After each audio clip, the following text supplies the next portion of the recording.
Okay, Iris, thank you. 6:16 on a Thursday, the pandemic, impeachment, and the White House agenda. So much happening right now in politics. So this morning, we want to speak live to Arizona Senator Mark Kelly. Senator, good morning to you. I want to thank you for waking up early with us this morning, and I want to get right into it. Of course, the impeachment trial expected to start next week. The president no longer in office. I want to ask you this. Have you made any decisions yet, and how are you going to approach this trial? Well, Nick, January 6th was a very dark day for our country. Nothing like that has ever happened before. We're a country of laws, and accountability matters. I've spoken to my Republican and Democratic colleagues about what we need to do to protect our democracy and hold individuals accountable. There'll be a trial starting on Monday. I'm a juror in that trial. I'm going to listen to both sides, and I will ultimately make a decision on how I will vote. Okay, and absolutely. And of course, we've talked about before how the president is out of office. Some of your Republican colleagues are using that as a defense of why he shouldn't be on trial. I want to move on, though, and get to this COVID relief. Obviously, so many people are suffering right now. Your Republican colleagues met with President Biden in the White House this week. They're pitching a bill that's about $600 billion.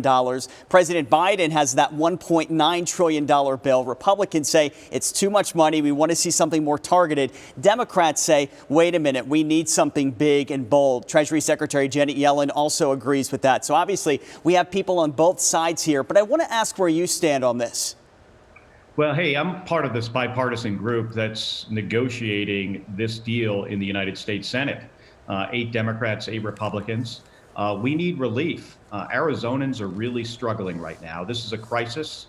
We've got unemployment benefits that are going to expire at the end of March. Those need to be extended. We have to get direct relief to families. Doing something in a bipartisan way is often the best option, but we can't wait. And I've spoken to small business owners across our state. I don't know, Nick, if you've ever been there, but Barrio Cafe in Phoenix is at risk of closing. Absolutely. An iconic restaurant that's been there, for decades. We've got to get needed relief to small business owners. And I've spoken, to Arizona seniors across their state. Some of them are really struggling, having a hard time getting vaccinated. There's food insecurity across our state. So we have to do something. We have to act. I'm still working and will continue to work as hard as possible across the aisle to get this done. But this is a crisis that can't continue to wait weeks or months. Some of the sticking points for some of your colleagues are the $1,400 stimulus payments and also the $15 federal minimum wage. What do you think of those two items? Well, I think, the targeted relief, how we focus it on individuals and families that need it the most is appropriate. And my Republican colleagues spoke to the president about that.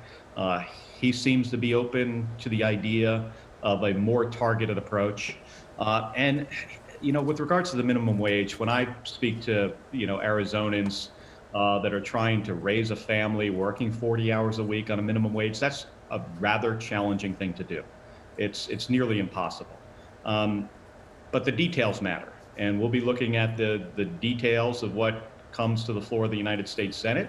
And I'm going to continue to work with my colleagues across the aisle, work with the Biden administration to bring this much needed relief to Arizona families. Now, speaking of reaching across the aisle, from former Senator McCain and, of course, former Senator Jeff Flake to yourself and Senator Sinema, Arizonans in the Senate have tended to really try to go down the middle and take a bipartisan approach. And there's really been a lot written about this lately in different blogs, of course, and different newspapers.